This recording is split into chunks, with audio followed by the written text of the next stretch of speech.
গ্রামের শহরমুখী মানুষ যখন ঈদের ছুটিতে বাড়িতে আসে তখন কিন্তু গ্রামের মধ্যে একটা ঈদের আনন্দের আমেজ পড়ে যায়। আমাদের গ্রামের বেশিরভাগ মানুষই কিন্তু শহরমুখী।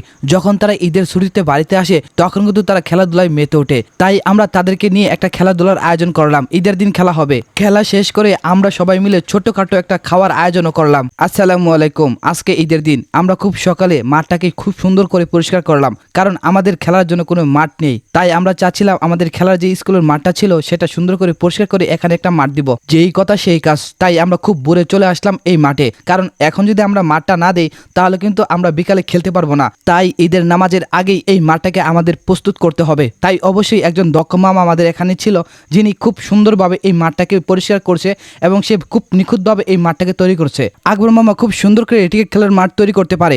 আমাদের এলাকার প্রত্যেকটা মাঠের মধ্যেই তার হাতের ছোঁয়া আছে। তিনি অবশ্যই নিজের মতোই করে সবকিছু তৈরি করে। তাই আমরা চাচ্ছিলাম যে এই মামার নির্দেশনায় আমাদের এই মাঠটাকে তৈরি করা হোক। আকবর মামার নির্দেশনায় আমরা কাজ করছিলাম, কারণ আমরা চাচ্ছিলাম যে এই মাঠটা খুব সুন্দর হোক, কারণ আমরা যাতে বিকেলবেলা খুব সুন্দর করে খেলাধুলা করতে পারি।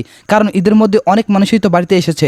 তাই আমরা চাচ্ছিলাম যে এই খেলাধুলাটা সুন্দর হোক এবং ঈদটা আনন্দের সাথে কাটুক। তাই আমাদের গ্রামের প্রত্যেকটা মানুষ যারা এখন ছুটিতে বাড়িতে এসেছে তাদেরকে নিয়ে আজকের এই খেলার আয়োজন। এই ব্লগ ভিডিও করার আরেকটা উদ্দেশ্য হচ্ছে আজকে যে আমরা ঈদের দিনে খেলাধুলা করব, আনন্দ করব, সবগুলো একটা ভিডিওর মধ্যে থাকবে এবং সেটাকে স্মৃতি হিসেবে রেখে দেওয়া হবে। এখানের প্রত্যেকটা মানুষ খুব আনন্দের সাথে আমরা এই মাঠ দেওয়ার কাজ করছি। বছরের দুইটি ঈদের মধ্যেই কিন্তু আমাদের এই খেলার আয়োজন করা হয়। তবে আজকের এই আয়োজনটা একটু ব্যতিক্রম, কারণ আমি চাচ্ছিলাম যে যেই সকল কাজগুলো ছিল এবং যে আজকের এই দিনের মধ্যে যে আনন্দটা ছিল, আমরা চাচ্ছিলাম এই আনন্দটা সবার মধ্যে ভাগাভাগি করে নিতে।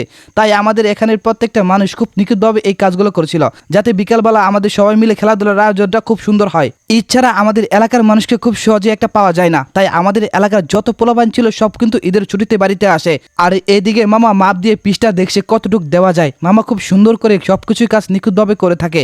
তবে আমাদের ইচ্ছে ছিল যে মামার হাত ধরেই আজকের এই খেলাটা পরিচালনা করা হবে। পিছের মাপ দেওয়া শেষ, এখন হচ্ছে আমরা দাগ দিচ্ছি। এটা হচ্ছে এক ধরনের চুন, যেই চুন দিয়ে একবার দাগ দিলে সহজে মুছা যায় না। তাই আমরা চাচ্ছিলাম যে খুব সুন্দর করে মাঠটাকে দেখানোর জন্য। আমাদের মাঠের ৮০ ভাগ কাজই শেষ, এখন শুধু দাগগুলো দিলেই হয়ে যাবে। তাই আস্তে আস্তে মামা খুব সুন্দর করে নিখুঁতভাবে দাগগুলো দিচ্ছিল, যাতে ১৯ থেকে ২০ না হয়। একটা জিনিস দেখে খুব ভালো লাগলো, আমাদের এখানকার প্রত্যেকটা মানুষ খুব নিখুঁতভাবে খুব সুন্দর করে একে অপরের সাথে মিশে কাজগুলো করছিল।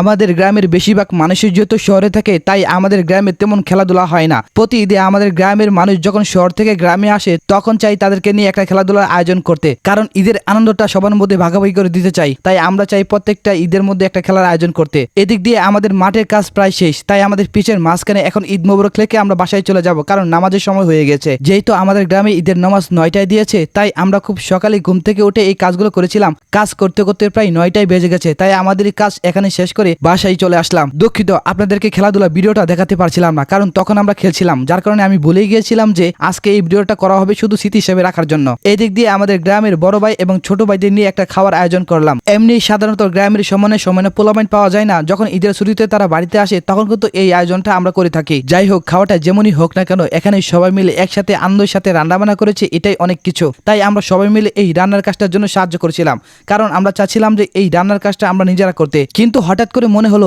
আমাদের এখানে কেউ প্রফেশনাল ভাবে রান্নাবান্না করতে জানে না। তাই আমরা চাচ্ছিলাম যে একজন এনে এই বিরিয়ানি রেখে রান্না করার জন্য। তাই আমাদের একজন বয়স্ক নানা ছিল, ওনার মাধ্যমে কিন্তু এই বিরিয়ানি রেখে রান্না করা হবে। তাই আমরা চাচ্ছিলাম উনি আসুক, উনি এসে এই বিরিয়ানি রেখে রান্না করুক। নানার কথা অনুযায়ী আমরা এই বিরিয়ানি রেখে রান্না করছিলাম, কারণ আমরা কেউ পারছিলাম না যে এই বিরিয়ানি রেখে কিভাবে রান্না করা হয়। তিনি যেভাবে বলছিল আমরা ঠিক সেভাবে কাজ করছিলাম। অবশেষে আমরা সেই বিরিয়ানি রেখে রাঁধতে সক্ষম হয়েছি। আজকের মতো ব্লগ ভিডিওটি এখানেই শেষ, দেখা হবে অন্য একটা ভিডিওতে।